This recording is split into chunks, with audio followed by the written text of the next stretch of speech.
नमस्कार, दिन भर की बड़ी खबरों में आपका स्वागत है। मैं हूं आपके साथ आंचल। आज इस बुलेटिन में बात होगी बिहार में बीजेपी की बढ़ती परेशानी की, पेपर लीक पर बीजेपी सरकार पर भड़के राहुल गांधी की, देखेंगे कैसे योगी के मंत्री ने बीजेपी के सामने खड़ी कर दी चुनौती, सुप्रीम कोर्ट ने क्यों ईडी को लगाई फटकार, जानेंगे भोजशाला विवाद पर सुप्रीम कोर्ट के फैसले को, और बुलेटिन के आखिर में देखेंगे जाने माने कार्टूनिस्ट इरफान की किस खबर पर पड़ी तिरछी नजर। लेकिन दिन भर की तमाम बड़ी खबरों से पहले एक नजर आज की सुर्खियों पर। यूपी कांग्रेस का बड़ा ऐलान, 18 जनवरी से पार्टी निकालेगी किसान मजदूर सम्मान और न्याय यात्रा। प्रदेश अध्यक्ष अजय राय की अध्यक्षता में लिया गया फैसला। कांग्रेस ने जीएसटी पर फिर मोदी सरकार को घेरा, कहा पॉपकॉर्न पर टैक्स की जगह अर्थव्यवस्था पर ध्यान दे सरकार। सिडनी टेस्ट के पहले दिन भारत 185 पर ऑल आउट, स्टैम्प्स तक ऑस्ट्रेलिया ने 1 विकेट पर बनाए 9 रन। शेयर बाजार में गिरावट, 720 अंकों की गिरावट के साथ 79,223 पर बंद हुआ सेंसेक्स, तो 183 अंकों की गिरावट के साथ 24,004 पर बंद हुआ निफ्टी। ये तो थी सुर्खियां। अब बात आज की सबसे बड़ी खबर की। नीतीश कुमार पलटी मारेंगे, इस पर बिहार में चर्चाएं तेज हो गई हैं। तो दूसरी तरफ छात्रों का आंदोलन भी तेज हो चुका है, जिसके चलते बिहार की सियासत काफी गरमाई हुई है। इन सब के बीच बीजेपी की मुश्किल जरूर बढ़ती हुई दिखाई दे रही है, क्योंकि विपक्ष के निशाने पर अब बीजेपी आ गई है। बिहार में मची इसी हलचल पर देखिए हमारी एक खास रिपोर्ट। बिहार की सियासत में इस समय सबसे ज्यादा चर्चा नीतीश कुमार की है। कहा जा रहा है कि 14 जनवरी के बाद वो कभी भी पलटी मार सकते हैं। इस तरह की खबरों को जोर उनकी चुप्पी से भी मिल रहा है। बात बात पर सफाई देने वाले नीतीश अब मौन नहीं तोड़ रहे हैं। इन सबके बीच राजभवन से आई एक तस्वीर ने भी सभी का ध्यान खींच लिया है। ये तस्वीर है बिहार के नए राज्यपाल आरिफ मोहम्मद खान के शपथ ग्रहण कार्यक्रम की, जिसमें नीतीश कुमार और तेजस्वी यादव का आमना सामना हुआ। तस्वीर में देखा जा सकता है कि तेजस्वी ने मुस्कुराते हुए नीतीश के सामने हाथ जोड़े, तो उन्होंने भी मुस्कुराते हुए उनके कंधे पर हाथ रख दिया। तेजस्वी को मिले नीतीश के आशीर्वाद को जानकार बड़े सियासी खेल का संकेत मान रहे हैं। इस तस्वीर ने बीजेपी खेमे में खलबली मचा दी है। जानकारों का कहना है कि इंडिया गठबंधन ने पूरी तैयारी कर ली है। ऐसा इसलिए भी कहा जा रहा है क्योंकि राहुल गांधी ने भी अपने पटना दौरे की तारीख में बदलाव कर दिया है। अब वो 18 जनवरी को पटना आ रहे हैं, जबकि पहले वो फरवरी में आने वाले थे। इसके बाद से कहा जा रहा है कि बिहार में कुछ बड़ा होने वाला है। लेकिन बिहार में इसके साथ ही बीपीएससी का मुद्दा भी जोरों से गरमाया हुआ है। छात्रों का गुस्सा बढ़ता जा रहा है क्योंकि सरकार उनकी मांग नहीं सुन रही है, और इसी को लेकर छात्रों ने सीएम आवास के घेराव की रणनीति भी बनाई थी। हालांकि पुलिस ने उन्हें रोक लिया। अब 6 जनवरी को आगे की रणनीति बनेगी। वहीं महागठबंधन छात्र संगठन ने मांग पूरी नहीं होने पर 6 जनवरी को पूरे राज्य में विरोध प्रदर्शन का ऐलान किया है। राजद नेता और विपक्ष के लीडर तेजस्वी यादव ने भी छात्रों को समर्थन दिया था। यानी ये कहा जा सकता है कि इस समय बिहार की सियासत गरमाई हुई है। बहुत सारे मुद्दे एक साथ उठ रहे हैं, लेकिन देखना होगा कि अब कौन सा मुद्दा सबसे पहले ठंडा होता है। बिहार में नीतीश बीजेपी के साथ खेल कर सकते हैं, जिससे बीजेपी टेंशन में है। तो टेंशन एमपी में भी बीजेपी की बढ़ती दिखाई दे रही है। यूपी और बिहार के बाद अब मध्य प्रदेश में भी परीक्षा में गड़बड़ी का मामला सामने आया है। और हद तो ये हो गई कि जिन छात्रों ने बीजेपी सरकार पर आरोप लगाए, उन्हें गिरफ्तार कर जेल में भेजा जा रहा है। यानी कि जो काम यूपी और बिहार की एनडीए सरकार नहीं कर पाई, उसे मध्य प्रदेश की बीजेपी सरकार ने कर दिया। और अब इस मामले में राहुल गांधी की भी एंट्री हो गई है। देखिए रिपोर्ट। लोकसभा में नेता प्रतिपक्ष राहुल गांधी ने बीजेपी पर गंभीर आरोप लगाए हैं। उन्होंने बीजेपी को देश के युवाओं के भविष्य से खिलवाड़ करने और उनके अधिकारों का उल्लंघन करने का दोषी ठहराया है। राहुल गांधी ने अपने एक्स अकाउंट पर एमपी कांग्रेस के एक पोस्ट को शेयर करते हुए लिखा, भाजपा भारत के युवाओं का बिल्कुल एकलव्य जैसा अंगूठा काट रही है, उनका भविष्य मिटा रही है। सरकारी भर्ती में विफलता बड़ा अन्याय है। पहले तो भर्ती नहीं निकलती, भर्ती निकल जाए तो एग्जाम समय पर नहीं होते, एग्जाम हो तो पेपर लीक करवा दिए जाते हैं, और जब युवा न्याय मांगते हैं तब उनकी आवाज को बेरहमी से दबा दिया जाता है। हाल ही में यूपी और बिहार की घटनाओं के बाद अब मध्य प्रदेश में एमपीपीएससी में हुई गड़बड़ी का विरोध कर रहे 2 छात्रों को जेल में डाल दिया गया है। वो भी तब जब मुख्यमंत्री ने खुद छात्रों से मुलाकात कर उनकी मांगों पर विचार करने का आश्वासन दिया था। बीजेपी की सरकार ने छात्रों के भरोसे को तोड़ा है और लोकतांत्रिक प्रणाली का गला दबाया जा रहा है। छात्रों के अधिकार की लड़ाई में हम उनके साथ हैं।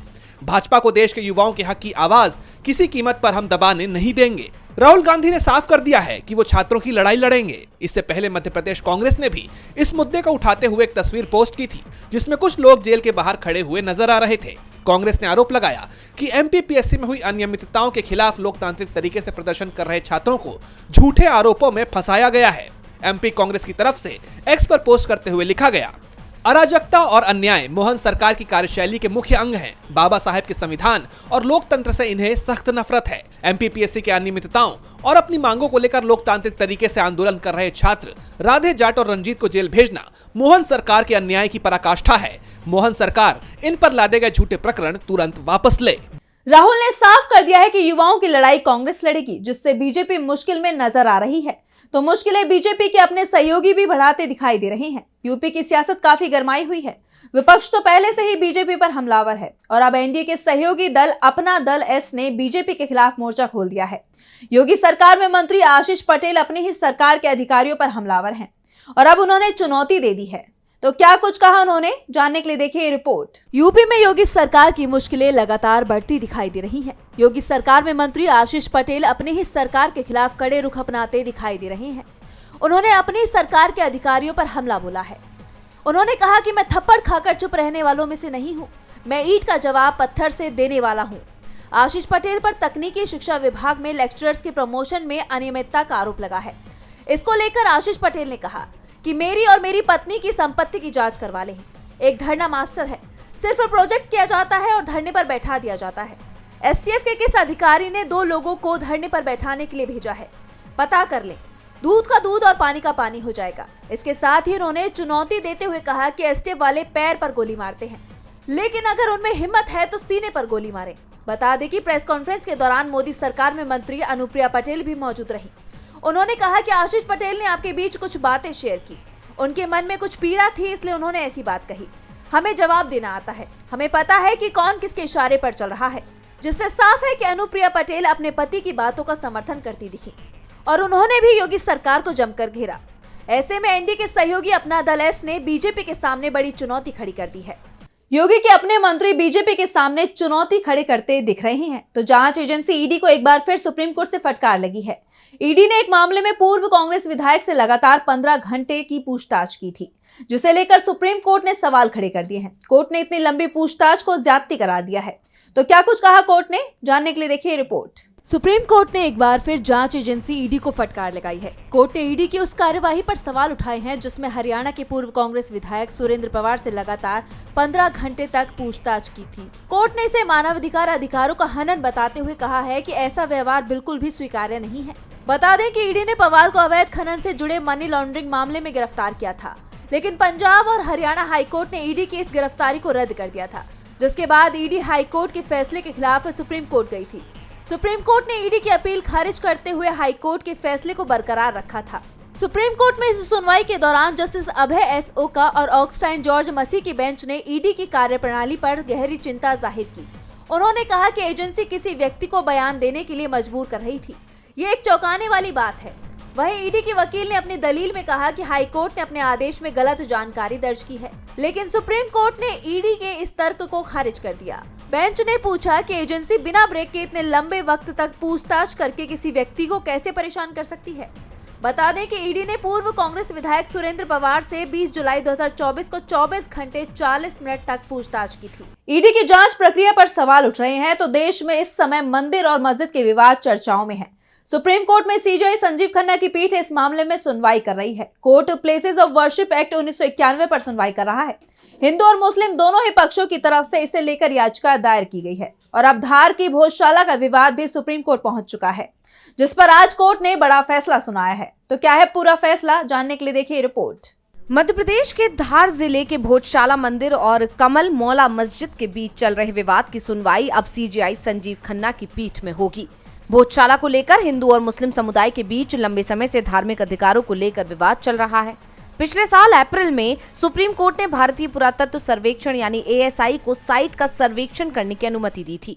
कोर्ट ने निर्देश दिया था कि बिना उसकी अनुमति के सर्वेक्षण रिपोर्ट के आधार पर कोई कार्रवाई नहीं की जाए। इसके साथ एएसआई को परिसर में ऐसी कोई भी खुदाई नहीं करने का भी निर्देश दिया जिससे संरचना के चरित्र में बदलाव हो सकता है। लेकिन अब जब इस मामले की सुनवाई हुई तो जस्टिस ऋषिकेश रॉय और एसबीएन भट्टी की पीठ ने कहा कि इस मामले को पूजा स्थल अधिनियम को चुनौती देने वाली याचिकाओं के साथ जोड़ा जाना चाहिए।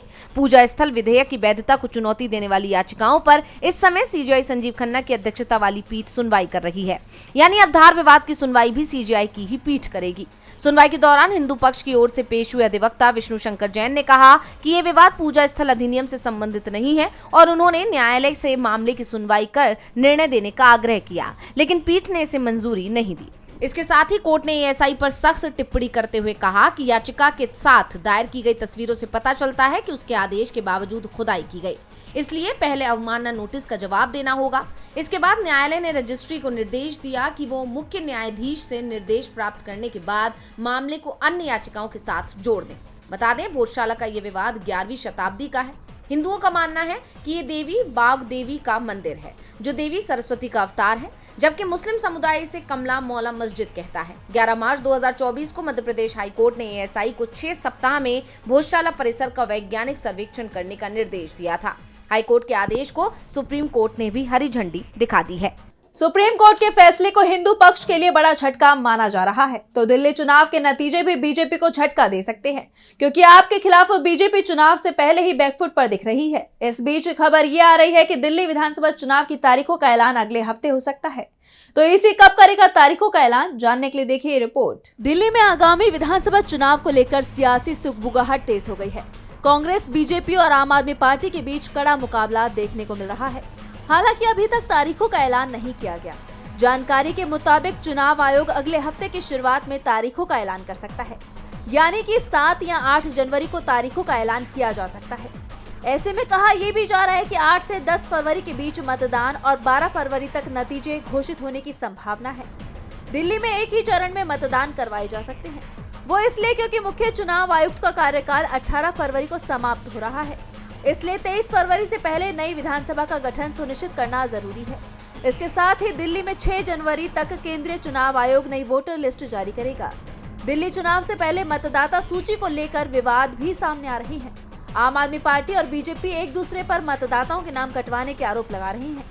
दिल्ली के पूर्व मुख्यमंत्री अरविंद केजरीवाल ने आरोप लगाया है कि उनके निर्वाचन क्षेत्र में हजारों नाम हटाए और जोड़े गए हैं, जिससे लगभग 12% वोट बदल सकते हैं।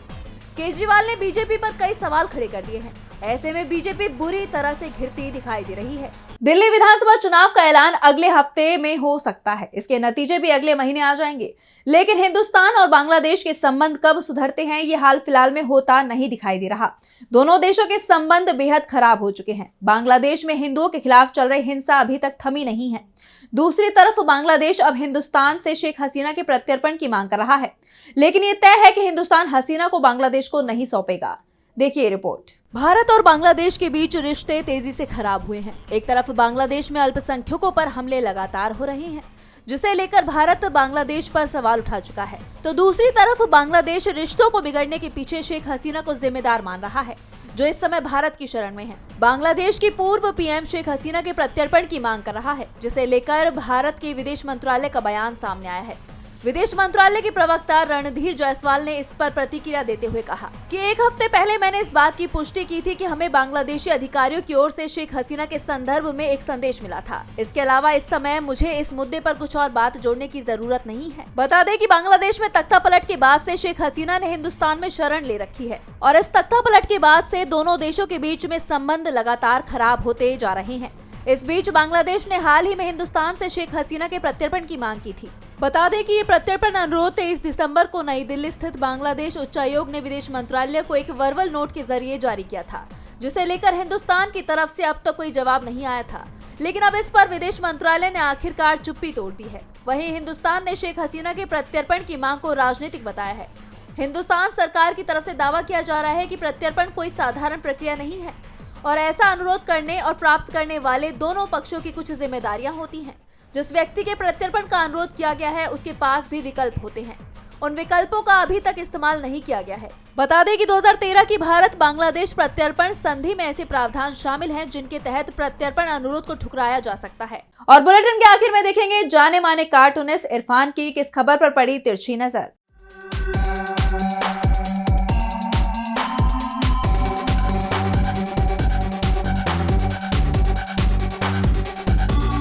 प्रधानमंत्री नरेंद्र मोदी ने आज अपने मन की एक बात कही।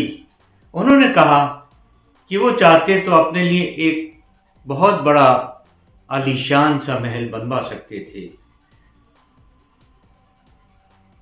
वो महंगाई भी दूर कर सकते थे, वो भ्रष्टाचार भी दूर कर सकते थे, वो बेरोजगारी भी दूर कर सकते थे, और तो और वो मणिपुर भी जा सकते थे।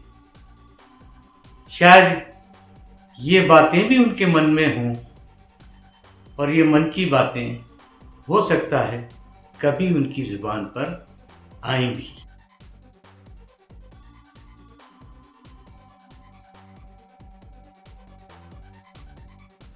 बहुत बहुत शुक्रिया इरफान जी। तो आज इस बुलेटिन में इतना ही। आप देखते रहिए डीबी लाइव। नमस्कार।